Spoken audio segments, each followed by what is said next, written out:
अपने घुटनों के भार आकर अपनी बाइबल को उठाओ और कहो, आज मैं खुदा को सुनने के लिए आया हूं। उसके कलाम को, उसके वचन को, उसकी वाणी को सुनने के लिए आया हूं। वो पवित्र वाणी जब मुझे सुनाई देगी, जो कुछ मरा हुआ है वो जी उठेगा। ऊंची आवाज में मांगो। प्रभु यीशु मसीह के सामर्थी नाम में हम मांगते हैं। अपने हाथ को उठा के कहो, आज मैं वायदा करता हूं, जो कुछ मैं सुनूंगा मैं उसे ग्रहण भी करूंगा और दूसरों को भी सुनाऊंगा। यीशु मसीह के सामर्थी नाम में हम मांगते हैं। एक बात पक्की है कि परमेश्वर अगर सबसे ज्यादा इंटरेस्टेड आपकी किसी चीज में है तो वो है आपकी स्पिरिचुअल लाइफ।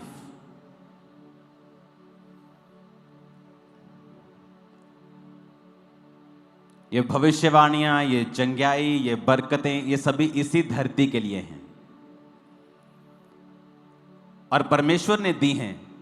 इनकी निंदा करना परमेश्वर की निंदा करने के बराबर है, क्योंकि चंगाई, मिरेकल्स, बरकतें ये शैतान ने नहीं बनाई।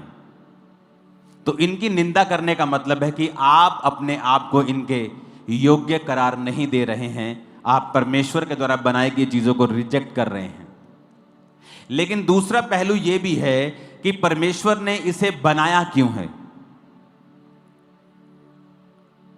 वचन यह कहता है कि परमेश्वर ने इसे इसलिए बनाया है कि हम लोग अपनी आत्मिक जिंदगी में और मजबूत हो सकें। क्योंकि अगर किसी को उन चीजों से चंगाई मिली है जो मेडिकल साइंस नहीं कर सकी, जो जड़ी बूटियां नहीं कर सकी, तो उस व्यक्ति का विश्वास परमेश्वर के ऊपर बढ़ जाता है। और जब उस व्यक्ति का विश्वास परमेश्वर के ऊपर बढ़ता है तो उसका आउटकम क्या आता है?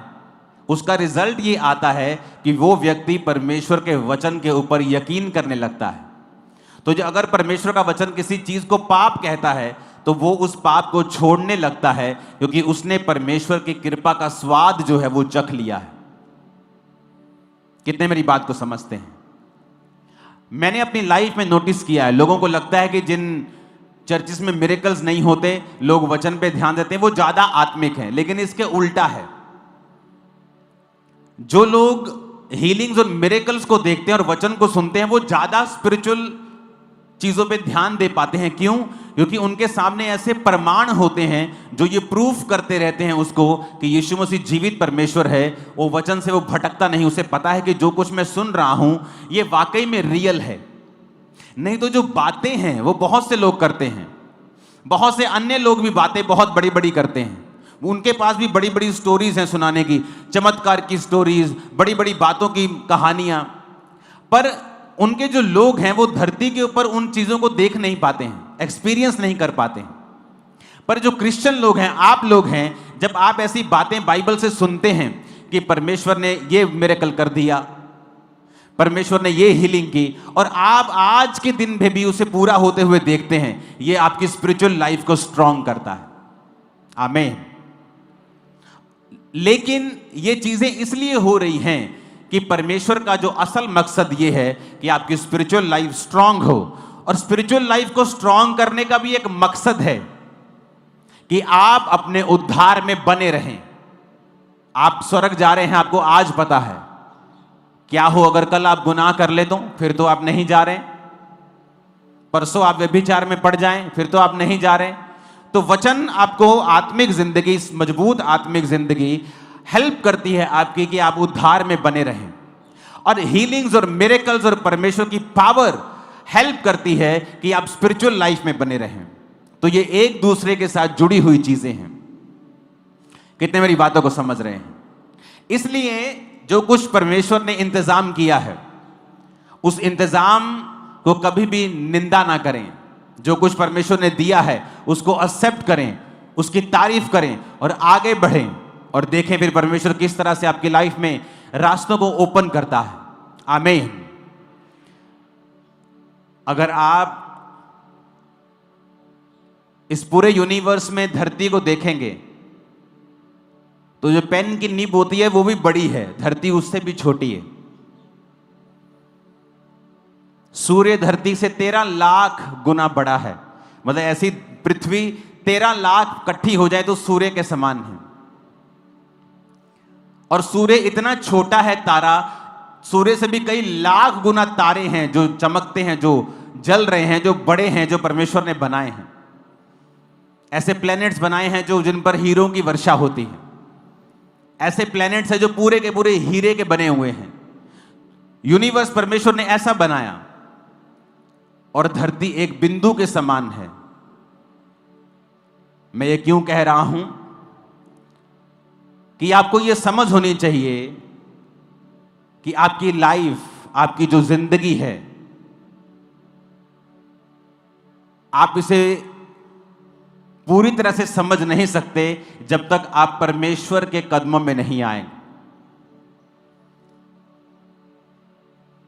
अमृतसर मीटिंग के दौरान जब मैं पुलपिट पे गया तो परमेश्वर ने मुझसे कहा इनको बोल। मैं वो तैयार करके नहीं गया था, जो तैयार वचन था वो और था। परमेश्वर ने कहा इनको बोल, अगर ये मेरे साथ वफादार नहीं होंगे तो ये झूठ पर यकीन करने लगेंगे। कोई आगे बोलेगा भैन जी आ बहुत सोहनी स्कीम है एक, देखियो तुसी इन्ने पैसे लाने तुहाडे इन्ने बन जाने। आप फंस जाएंगे। आप वो काम करेंगे जिनमें आपको फ्यूचर में कर्जे का सामना करना पड़ेगा। आप वो काम करने लगेंगे जो आपको नुकसान करेगा फ्यूचर में।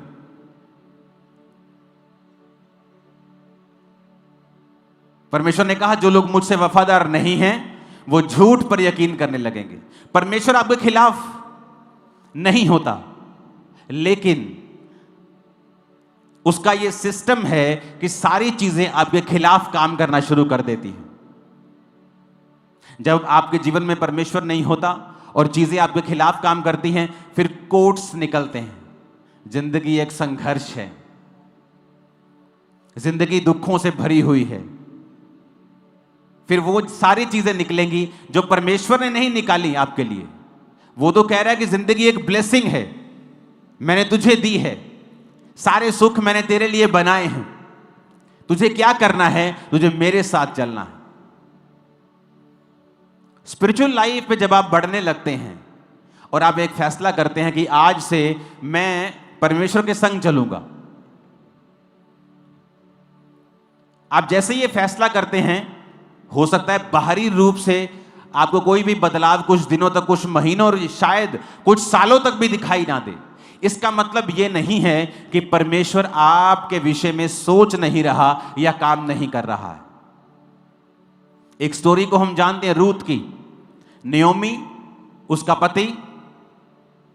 वचन कहता है जब आप रूत की पुस्तक पढ़ते हैं कि जब बैतलहम में, जब उनके घर में अकाल पड़ा तो वो मोआब देश में चले गए। बैतलहम ऊंचा है, मोआब नीचा है। स्पिरिचुअल मतलब है जब आपकी स्पिरिचुअल, आपकी आत्मिक, आपकी क्रिश्चियन लाइफ में कोई दिक्कत होती है, आप उस दिक्कत को मोआब जाकर, अपनी आत्मा में नीचे जाकर, प्रेयर लाइफ को बंद करके, खुदा के वचन को तोड़कर उस प्रॉब्लम को सॉल्व करने की कोशिश कभी मत करें। बैतलहम का मतलब है रोटी का घर। रोटी के घर में अकाल पड़ गया। कई बार आपकी क्रिश्चियन लाइफ में उल्टा हो जाता है। आप हीलिंग का प्रचार करते करते खुद बीमार हो जाते हैं। इसका मतलब यह नहीं है कि परमेश्वर का वचन खत्म हो गया या उसका असर खत्म हो गया या वो नाकाम हो गया। इसका मतलब यह है कि परमेश्वर आपको कुछ सिखाना चाहता है। अब जब वो मोआब देश में चले गए तो उसका पति मर गया। उनको अकल आनी चाहिए थी कि जिस मौत के डर के मारे हमने अपना देश छोड़ा, यहोवा की आराधना करना छोड़ के उस देश में आ गए जिससे परमेश्वर नफरत करता है। वो मोआबी जाति में आ गए जो बाप और बेटी से पैदा हुई थी, जिससे परमेश्वर नफरत करता है। उस जाति में हम आ गए, अपनी आत्मिक जिंदगी को छोड़ दिया।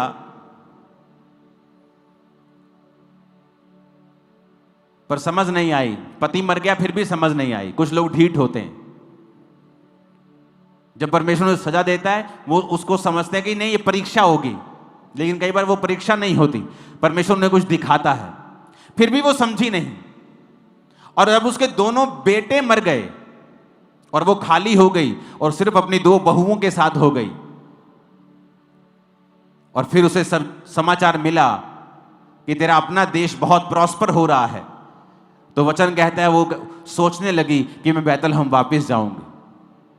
जब वापस जाने लगी, दोनों बहुओं को बुला के पूछा कि बेटियों तुम वापस चली जाओ, मेरे पास कोई पुत्र नहीं है कि मैं तुम्हारी दोबारा शादी कर दूं, मेरे पास कोई बेटा नहीं है, ना ही मैं पति करूंगी कि उसका मेरे बच्चे हों और फिर तुम उनसे शादियां करो, क्या उनके सियाने होने तक तो तुम आशा लगाई रहेगी, तो वापिस चली जाओ। तो वचन कहता है जेठानी वापिस चली गई, ओपरा वापिस चली गई। उसने संसार को चुना, पति के सुख को चुना, पर उसे यह मालूम था कि मेरी सास जीवित परमेश्वर को मानती है। कई बार आप ऐसे क्रिश्चियन घर में चले जाते हैं जो खुद तो परमेश्वर को नहीं मानते होते, जो खुद तो परमेश्वर के खिलाफ हैं, लेकिन एक जन उस घर में ऐसा चला जाता है जिसको पता होता है कि ये परमेश्वर तो जीवित है लेकिन ये आदमी सारे गड़बड़ हैं, ये नहीं मानते अच्छी तरह से परमेश्वर को, लेकिन जिस परमेश्वर के पास मैं आई हूं ये वाकई जीवित परमेश्वर है। तो रूत ने क्या कहा?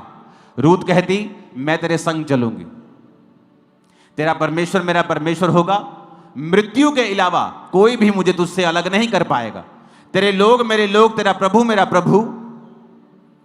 और जब सास नयोमी ने देखा कि ये जो कह रही है दिल से कह रही है और अपने फैसले पे अडिग है, तो वचन कहता है कि वो मान गई कि ठीक है तू मेरे संग चल।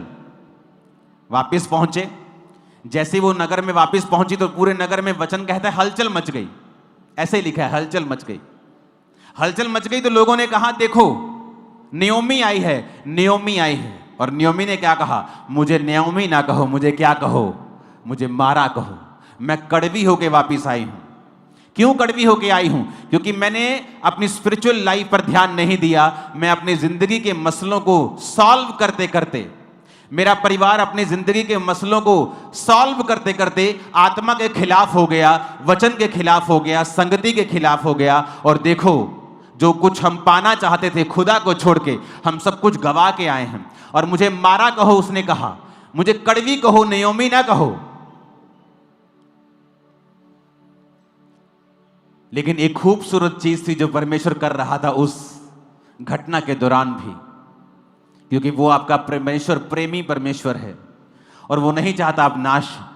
वो आपका परमेश्वर जो खूबसूरती पैदा कर सकता है राख में से भी, सिर्फ आपको मुड़ने की जरूरत है खुदाबंद की ओर। आप जब फैसला कर लेते मैं परमेश्वर की ओर मुड़ूंगा, आप सोच लेते कई बार नयोमी की लाइफ में अब क्या बचा था? कुछ नहीं, बेटे मर गए, पति मर गया, एक बहू छोड़ के चली गई, एक बहू रह गई, कोई कुछ नहीं है लाइफ में, कोई पैसा नहीं है, कोई काम धंधा नहीं, बूढ़ी हो चुकी है, सब कुछ गवा के फिर भी उसने कहा कि ठीक है मैं परमेश्वर के पीछे चलूंगी। तो क्या हुआ? परमेश्वर एक खूबसूरत चीज उनकी लाइफ में करता है। रूत 2 बाप में जो मैंने आपको वचन सुनाया वो 1 बाप का था, अब 2 बाप का 2 अध्याय का सुना रहा हूं। रूत 2 उसकी 2 और 3 आयत में लिखा है, मोआबिन रूत ने नयोमी से कहा मुझे किसी खेत में जाने दे कि जो मुझ पर अनुग्रह की दृष्टि करके करे, उसके पीछे पीछे मैं सीला बीनती जाऊं। यानी जो खेत में फसल काटते थे तो फसल जो बच जाती है थोड़ी थोड़ी, मैं उसे बीनती जाऊं, उसे उठाती जाऊं। उसने कहा जा, चली जा बेटी। तो नयोमी ने अपनी बहू को कहा जा, क्योंकि वो कटनी के दिन थे तो उसे मालूम था कि कुछ खाने को मिल जाएगा। इसलिए वो जाकर एक खेत में लवने वालों के पीछे बीनने लगी। जिस खेत में वो संयोग से गई थी वो एलीमेलेक के कुटुंबी बोअज का था।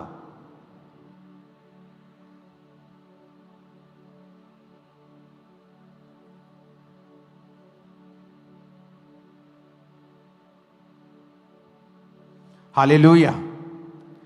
अब ये बड़ी ध्यान देने वाली बात है। वचन कहता है यहोवा की आंखें धर्मियों की तरफ लगी रहती हैं और उसकी पलकें तुम्हें नित्य जांचती हैं।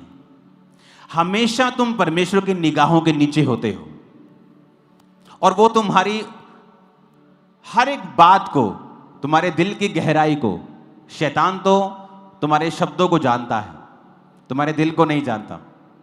जो तुम बोलोगे, जो रिएक्ट करोगे, वो उसको समझ के अपनी प्लानिंग करता है। पर परमेश्वर दिलों और गुर्दों को लिखा जांचने वाला परमेश्वर है। अब यहां पर लिखा वो संयोग से वहां चली गई। कहां? बोअज के खेत में। कौन था बोअज? बोअज नयोमी का एक रिश्तेदार था। और जब किसी के पति, जब किसी का कोई बेटा मर जाता था तो निकट जो रिश्तेदार होता था वो उस लड़की से शादी करके उसके वंश को आगे चलाता था।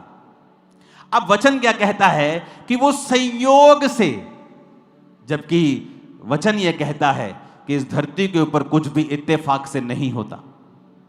अब बड़े ध्यान से समझने वाली बात है। अगर समझ गए ना, जीवन सफल हो जाएगा तुम्हारा। अब वचन हम जानते हैं संयोग से कुछ नहीं होता। मिस्री के हाथ बेच दिया गया यूसुफ को, क्या यह संयोग था? नहीं। गड्ढे में फेंका गया, क्या यह संयोग था? नहीं। क्योंकि अगर वो ना जाता गड्ढे में और ना बिकता मिस्र में, वो वहां का प्रधानमंत्री कभी ना बन पाता। बात क्या है बीच की, मैं आपको सीक्रेट बताता हूं। अब जिस खेत में वो गई वो बोअज का था। वो एक अमीर था, धर्मी था। और जब उसे बताया गया, जब उसने पूछा कि ये लड़की कौन है, तो उसे बताया गया कि ये नयोमी की जो तेरी रिश्तेदार है, ये उसकी बहू है। और उसकी दूसरी बहू से छोड़ के चली गई जब उसके बेटे मर गए। पर ये जो बहू है, इसने यहोवा को चुना हुआ है। क्योंकि ये यहोवा परमेश्वर को जानती थी, इसलिए अपनी सास के पीछे चल रही है। तो बोअज उससे बहुत इंप्रेस था कि ये एक भली औरत है। अब वो संयोग से नहीं गई। जब आप प्रभु के साथ वफादार होते हैं, इसलिए तो मैं कहता हूं, आपकी बुद्धि, आपकी स्किल, आपका वरदान, आपकी पढ़ाई किसी काम की नहीं अगर आपके जीवन में परमेश्वर नहीं है तो। जब वो प्रभु के साथ वफादार है और अपनी सास के साथ रह रही है, उसे पता है मुझे सास को पालना पड़ेगा, अपने को भी पालना पड़ेगा, शादी वो नहीं कर सकती। अब यहां पे वो खुदा के साथ वफादार है। और देखो संयोग लिखा, बाय चांस, अगर आप इसे इब्रानी में पढ़ेंगे, बाय चांस, कि वो उस खेत में गई जो बोअज का था। और क्या हुआ? उसने आकर अपनी सास को बताया बोअज के बारे में। सास ने कहा ये तो हमारा रिश्तेदार है। जब बात चली शादी की कि बोअज तुझसे शादी कर सकता है अगर वो चाहे, और बोअज से बात चली तो बोअज ने कहा एक और रिश्तेदार है जो मुझसे भी ज्यादा नजदीकी है, उससे बात की गई कि तू उसे छुड़ाना चाहता है, क्या तू उससे शादी भी करेगा? अगर नयोमी के सारे कर्जे को तू चुकाएगा। तो उसने मना कर दिया। तो परमेश्वर ने बोअज को और रूत को एक किया और वो दाऊद की परदादी बनी। अब सुनो ध्यान से, जब वो परमेश्वर के साथ वफादार थी तो बाय चांस उस खेत में गई जो बोअज का था। क्या आपको यह वचन काफी नहीं है?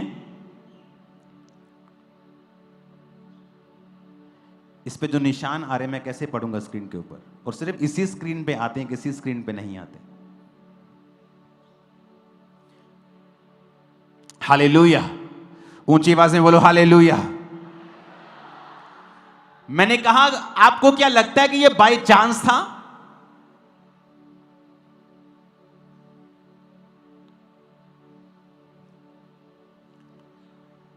मैंने कहा क्या आपको लगता है कि यह बाय चांस था? जब आप प्रभु के साथ फेथफुल होते हैं, आप उसी रास्ते को चुनोगे जिस रास्ते को परमेश्वर ने आपके लिए चुना होगा। आपके ना जानते हुए भी आप उसी जगह पे जाओगे जो आपकी आशीष के लिए चुनी होगी। ये आपकी पढ़ाई नहीं कर सकती, जबकि मैं खुद एक पढ़ा लिखा इंजीनियर हूं। आपकी अमीरी भी नहीं कर सकती, आपकी चुस्त चालाकी, स्किल, होशियारी भी आपके साथ ये नहीं कर सकती कि आप उसी जगह पे जाएं। संयोग, इत्तेफाक नाम का कोई शब्द नहीं है। जो कुछ होता है परमेश्वर की मर्जी से होता है। ऐसे कैसे हो सकता है? वो कौन सा छोटा सा एरिया था, मोहल्ले की बात हो रही, पूरे शहर की, पूरे देश की, स्टेट की बात हो रही।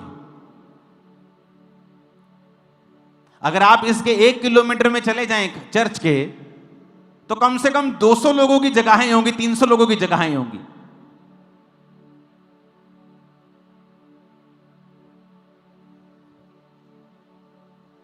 हालेलुया।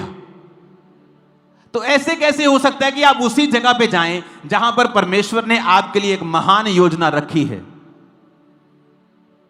इसलिए मैं कहता हूं, आप परमेश्वर के संग फिर से पढ़ेंगे उस वचन को, 2 आयत को, 3 आयत को फिर से पढ़ेंगे। रूत ने नयोमी से कहा, मुझे किसी खेत में जाने दे। 3 आयत को पढ़ेंगे। इसलिए वे जाकर एक खेत में लवने वालों के पीछे बीनने लगी। जिस खेत में वो संयोग से गई थी वो एलीमेलेक के कुटुंबी बोज का था, उसी के रिश्तेदार का था। बड़ी ये छूने वाली बात है कि वो कुछ नहीं जानती, लेकिन वहां पहुंच गई जहां परमेश्वर की योजना थी। उसने ढूंढा नहीं, कोई एफर्ट नहीं किया आकर कि सबसे पहले मैं अपनी सास के रिश्तेदारों को ढूंढूं। ऐसे होते हैं शारीरिक लोग जो अपने लाइफ की हर प्रॉब्लम का हल शारीरिक रूप से करना चाहते हैं कि चलो आते ही बोले, सास तेरे रिश्तेदार कौन है बता। अच्छा ये तेरा रिश्तेदार, अच्छा ठीक है मैं हूं जाननी है, तैयार हो गए थे। वो तैयार होके वहां जा रही है कि उसकी निगाह मेरे पे पड़ जाए, मेरी शादी हो जाए।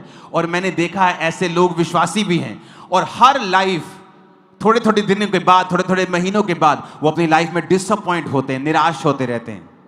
ओ अभी भी मेरी बात नहीं बनी, ओ अभी भी मेरे जीवन में यह काम नहीं हुआ। क्योंकि आप जो कुछ भी कर रहे हैं उसके पीछे शरीर का एफर्ट है, आत्मा का एफर्ट नहीं है।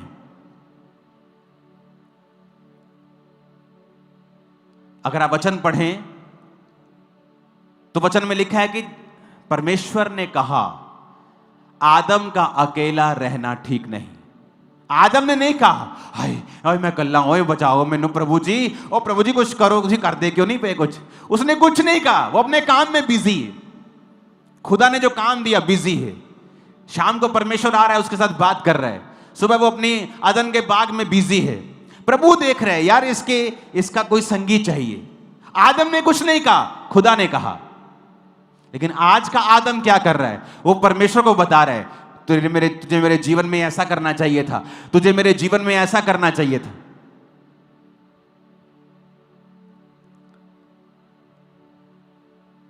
हालेलुया।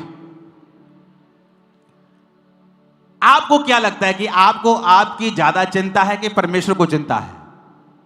इमेजिन करो आपका 3 साल का बेटा, आपकी 3 साल की 4 साल की बेटी आपके पास आके चिंता करने लगे कि आप ये बिजली का बिल कहां से चुकाएंगे, आप अगले महीने खाना कहां से लेके आएंगे। तो उसका बाप सोचेगा तू मूर्ख है क्या, तू अपना खेल, तो तू अपना काम कर, पढ़ चल, एंजॉय कर, मैं जानता हूं कैसे क्या करना है। उसी तरह से परमेश्वर है। जब हम अपने मसलों का हल शरीर से करना चाहते हैं, इमेजिन करो जब रूत वहां गई और सबसे पहले ढूंढती, अच्छा रिश्तेदार बता, सास तू मम्मी अपने रिश्तेदार बता कौन है जो मुझसे शादी कर सकता है। बेटा ये रिश्तेदार है, ये बोझ भी है, अच्छा ठीक है। मैं तैयार होके जाती हूँ, फुल तैयार होके जा रही, फुल परफ्यूम शर्फ्यूम कपड़े शपड़े डाल के फुल तैयार होकर ही करके आगे आगे जा रही उसकी। यदि निगाह मेरे पे जाए तो मेरा ब्याह हो जाए। कभी भी बोझ की शादी उससे नहीं होती। अगर आप शरीर में बहुत शरीर में उत्साहित हैं, ओ मेरी शादी, ओ मैंने देखे ऐसे लोग मसीह जीवन में क्रिश्चियन होते हुए भी उनको इतना ज्यादा है, हाय हाय मेरा ब्याह, हाय मेरा वीजा, और जितना वो हाय हाय करते हैं उतना वो लेट होता है, और अगर हो जाए उतना ही अनफ्रूटफुल होता है। कितने मेरी बात को समझ रहे हैं? वहां पे जो पोजीशन देखो, पोजीशन समझनी बहुत जरूरी है यहां। स्पिरिचुअल पोजीशन, स्पिरिचुअल मैं कहां खड़ा हूंगा और मुझे कहां खड़े रहना है। ये सड़क पे से परमेश्वर जा रहे हैं और उस 12 साल की लहू बहने वाली औरत को चंगियाई चाहिए, तो वो यहां खड़ी होगी कि वो पिछले सड़क में खड़ी होगी? बोलो, यहीं खड़ी होगी कि नहीं? आत्मा में भी पोजीशंस हैं, आत्मा में भी लोकेशन है कि किस लोकेशन पे आप रहेंगे तो वहां पे ही आपकी हीलिंग होगी, वहीं पे बरकत आएगी, वहीं पे आशीष आएगी। अब रूत का ध्यान नहीं है शादी करने में, उसका ध्यान यह है कि जो कुछ हो गया ठीक है, मैं प्रार्थना करूंगी, सास के साथ रहूंगी, काम करूंगी, बस परमेश्वर मुझे मिल गया काफी है। यह उसकी लाइफ का मुद्दा बन चुका है।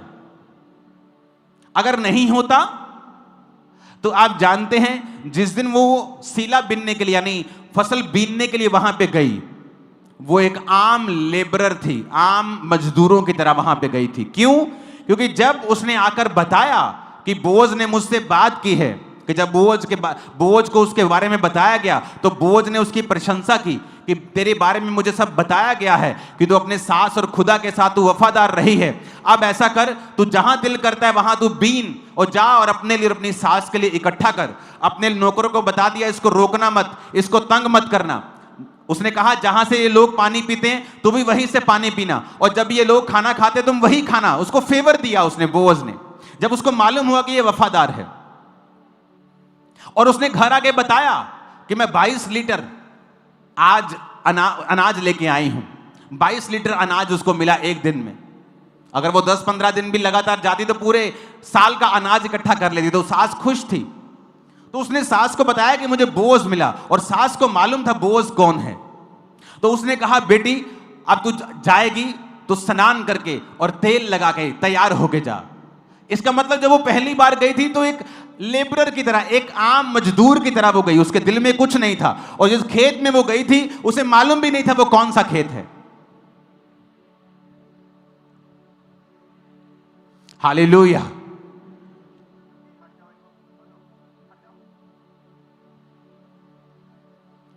कितने मेरी बात को समझ रहे हैं?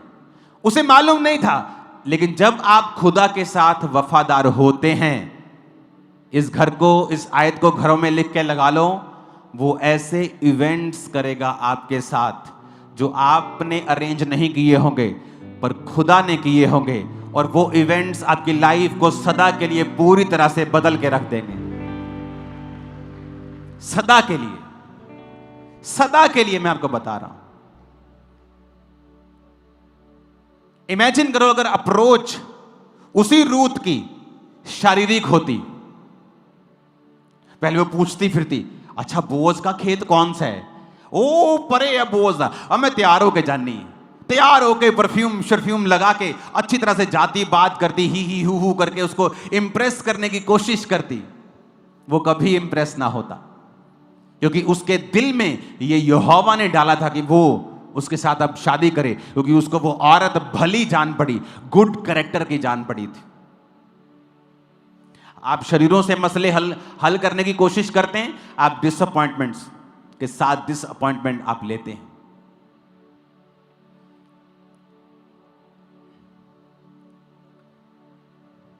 हालेलुया।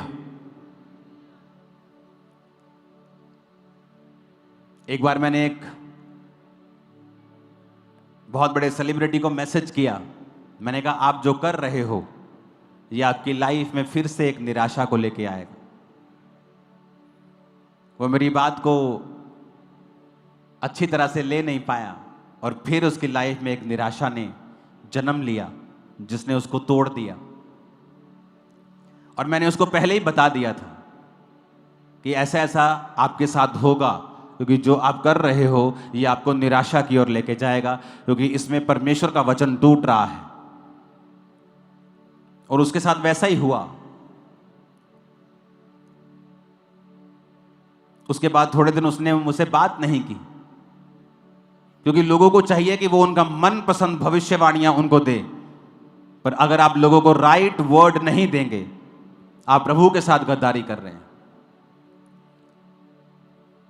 लोग आए या जाएं, आपका वचन करेक्ट होना चाहिए। अब यहां पे, क्योंकि जब परमेश्वर का हाथ आपके सिर के ऊपर है, आप चूज ही वही करेंगे।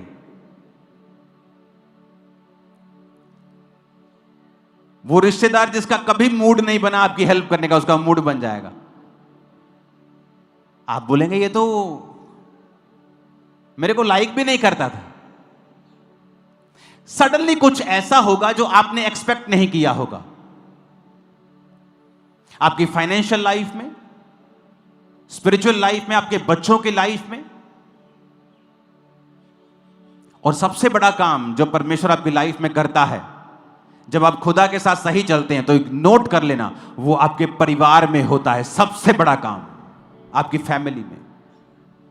बिगेस्ट मिरेकल्स आपकी फैमिली का जो स्वभाव है, उसे परमेश्वर चेंज करना शुरू करता है।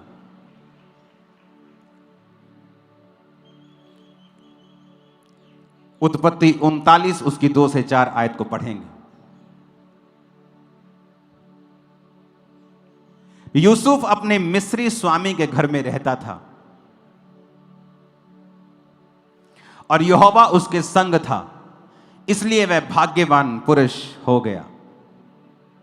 यूसुफ के स्वामी ने देखा कि यहोवा उसके संग रहता है और जो काम वह करता है यहोवा उसके हाथ से सफल कर देता है। उसके अनुग्रह की दृष्टि उस पर हुई और वह सेवा टहल करने के लिए नियुक्त किया गया और उसके घर का अधिकारी बनके उसने सब कुछ अपने उसके हाथ में सौंप दिया। जब वो जेल में चला गया तो उत्पत्ति 39:21 में लिखा है, यहोवा यूसुफ के संग रहा, उस पर करुणा की और बंदी गृह के दरोगा के अनुग्रह की दृष्टि उस पर हुई। इसलिए बंदी गृह के दरोगा ने सब बंदियों को जो कारागार में यूसुफ के हाथ में सौंप दिया और जो जो काम वो वहां करते थे यूसुफ की आज्ञा से होता था। यूसुफ के वश में जो कुछ था उसमें से बंदी गृह के दरोगा को कोई वस्तु देखनी ना पड़ती थी, क्योंकि यहोवा यूसुफ के साथ था। सब बोलो आमीन। अब यहां पर सेम एग्जाम्पल है। उसके भाइयों ने उसे गड्ढे में फेंका, फिर उठाकर बेच दिया। पर बात यह नहीं, आपकी लाइफ में मुसीबत कितनी बड़ी, बात यह है कि आप परमेश्वर आपके संग है कि नहीं। प्रभु उसके संग था। जिस घर में वो नौकर के रूप में गया, उस घर का अधिकारी बनने में उसे सालों नहीं महीनों लगे सिर्फ। क्यों? यहोवा उसके संग था। इसका मतलब क्या है कि वो वचन के संग चल रहा है। अगर आप व्यभिचार में हैं, इसका मतलब यहोवा आपके संग नहीं है, क्योंकि आपने वचन को तोड़ा है। अगर आप चोरी करते हैं, इसका मतलब आप परमेश्वर के संग नहीं हैं।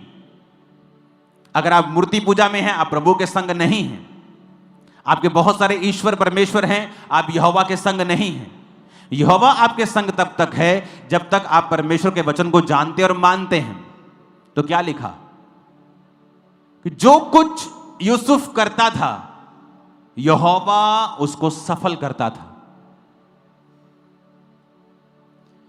आप प्रचारक हैं, विश्वासी हैं, कुछ भी हैं, अगर आपकी लाइफ में फेलियर्स आ रहे हैं, आप गलत दिशा में हैं। क्योंकि अगर आप यहोवा आपके संग है, कुछ लोगों की आदत होती, वो सेवा नहीं करते, सिर्फ निंदा करते हैं, फलाने की, ढमकाने की, वो वचन की, वो वचन। उन्हें तर्क वितर्क करने का रोग हो गया है। अगर आप उनकी जिंदगियों को पर्सनली जाके देखेंगे तो अपनी लाइफ में हर पहलू में फेल हो चुके हैं।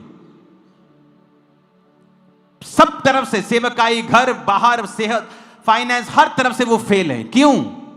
उन्हें लगता है यहोवा उनके संग है। अगर यहोवा उनके संग होता तो वचन कहता है जो कुछ यूसुफ करता था वो सफल होता था। आज मैं बहुत से बिजनेस कर सकता हूं और सफल होकर करोड़ों कमा सकता हूं पर्सनल, मैं नहीं करता हूं क्योंकि मेरे पास समय नहीं है। मैं सेवा में अपने आप को दे चुका हूं पूरी तरह से। मैं काम भी वही करता हूं जिसमें मुझे टाइम ना देना पड़े, मैं अपना पूरा समय परमेश्वर को और प्रार्थना में और उपवास में दे सकूं। लेकिन अगर मैं कुछ करूंगा तो वो सफल होगा क्योंकि परमेश्वर मेरे संग है, मुझे मालूम है। और जो कुछ मैंने किया है उसमें मैं सफल हुआ हूं क्योंकि परमेश्वर मेरे संग है, मुझे मालूम है। प्रभु मेरे संग इसलिए है क्योंकि मैंने वचन को प्रैक्टिकली पूरा किया है। और वचन क्या कहता है? जब उस घर के मेन बंदे ने गलत फहमी से उसको जेल में डाल दिया, लिखा जेल में भी यहोवा उसके संग था। जेल जाकर दरोगा की दृष्टि उस पर हुई और जेल में भी यहोवा उसको प्रॉस्पर करने लगा और सारे कैदियों का उसको लीडर बना के सब कुछ दरोगा ने उसके हाथ में सौंप दिया। यह साबित करता है कि यहोवा उसके संग था। तो प्रॉब्लम यह नहीं है कि आपकी लाइफ में गरीबी है या आपकी लाइफ में संघर्ष है या आपकी लाइफ में किसी खास मसले के ऊपर आप तंग हैं। प्रॉब्लम यह है क्या यहोवा आपके संग है या नहीं। अगर तो वो आपके संग है, आप बड़ी से बड़ी मुसीबत को तोड़ के बाहर आ जाएंगे और आगे बढ़ेंगे। वो गरीबी का श्राप हो, बीमारी का श्राप हो, वो कुछ भी हो, क्या यहोवा आपके संग है या नहीं। वचन में लिखा है, न्यायियों 2 उसकी 11 आयत पढ़ेंगे। यहोशू के मरने के बाद जब उनका कोई भी लीडर नहीं था तो लिखा इजरायली वो करने लगे जो यहोवा की दृष्टि में बुरा है और बाल नामक देवताओं की उपासना करने लगे। वे अपने पूर्वजों के परमेश्वर यहोवा को जो उन्हें मिस्र से निकाल लाया था त्याग कर प्राय देवताओं की उपासना करने लगे और उन्हें दंडवत किया और यहोवा को गुस्सा दिलाया। 14 आयत में लिखा है, इसलिए यहोवा का कोप इजराइलियों पर भड़का और उसने लुटेरों के हाथ में उन्हें कर दिया। लुटेरे उन्हें लूटने लगे, उन्हें चारों ओर के शत्रुओं के परमेश्वर ने उन्हें अधीन कर दिया। वे अपने शत्रुओं के सामने ठहर ना सके। अब ध्यान से सुनना अगली आयत। मैं चाहता हूं मैं 1 2 3 करूं, आप इसे पूरी चर्च ऊंची आवाज में पढ़ो। 1 2 3। जहां कहीं वो बाहर जाते थे, अब बोलो ऊंची आवाज में, अपने पड़ोसी के कानों में भी बोलो जहां कहीं। बोलो अपने पड़ोसी को। यहां पे कोई लिखा है कि सिर्फ इस साइड या उस साइड? जहां कहीं मतलब एनीवेयर। तुम्हारा दिल कर रहा है उठ के चलो आज मैं अमेरिका चलता हूं, वहां पे काम बहुत है, डॉलर में कमाऊंगा। लिखा जहां कहीं वो बाहर जाते यहोवा का हाथ उनकी बुराई करने में लगा रहता था। जैसे यहोवा ने उनसे कहा था और शपथ खाई थी, इस प्रकार वो बड़े संकट में पड़ गए। अब बात यहां पे है जब वो परमेश्वर से मुड़ गए। जब तक तो यहोशू था, बल्ले बल्ले हो रही थी। जब यहोशू चला गया 110 साल का होकर सो गया, मर गया, अब फिर से लिखा वो वही करने लगे। अब जब वही करने लगे तो लिखा जहां कहीं, जिधर कहीं वो बिजनेस करने जाते थे, वो काम करने जाते थे, नौकरी करने जाते थे, युद्ध लड़ने जाते थे, कमेटी डालते थे, वो मर जाती थी। कहता कुछ भी वो करते थे यहोवा का हाथ उनकी बुराई करने में लगा रहता था। वो जहां कहीं चुन लें, इधर उधर कुछ चुन लें, उनका बुरा ही होता था। लोग बोलते हैं कई बार, मैं कुछ भी कर लूं मेरे साथ सही नहीं होता, मैं कुछ भी कर लूं मैं कभी फलवंत नहीं हुआ। कारण आप परमेश्वर से दूर हैं, ये है। लिखा परमेश्वर ने उन्हें शत्रुओं के अधीन कर दिया। फिर आप शैतान की अधीनगी में चले जाते हैं, शैतान के बंधनों के नीचे, डर के नीचे, बीमारियों के नीचे, कर्जे के नीचे, डिप्रेशन के नीचे। ये लिखा यहोवा का हाथ उनकी बुराई करने में लगा रहता था। और उधर नियोमी और रूत का केस देखो, जहां कहीं वो गई उस खेत की मालिक बन गई, दाऊद की परदादी बन गई, यीशु मसीह की रिश्तेदार बन गई। इससे बड़ी कोई स्टेटमेंट नहीं। जीसस की ब्लड लाइन में घुस गई वो, यीशु मसीह की रिश्तेदार बन गई वो। पता है, ब्लड की रिश्तेदार, ब्लड लाइन में चली गई, जीसस क्राइस्ट की ब्लड की रिश्तेदार बन गई वो, क्योंकि वो दाऊद के कुल से पैदा हुआ।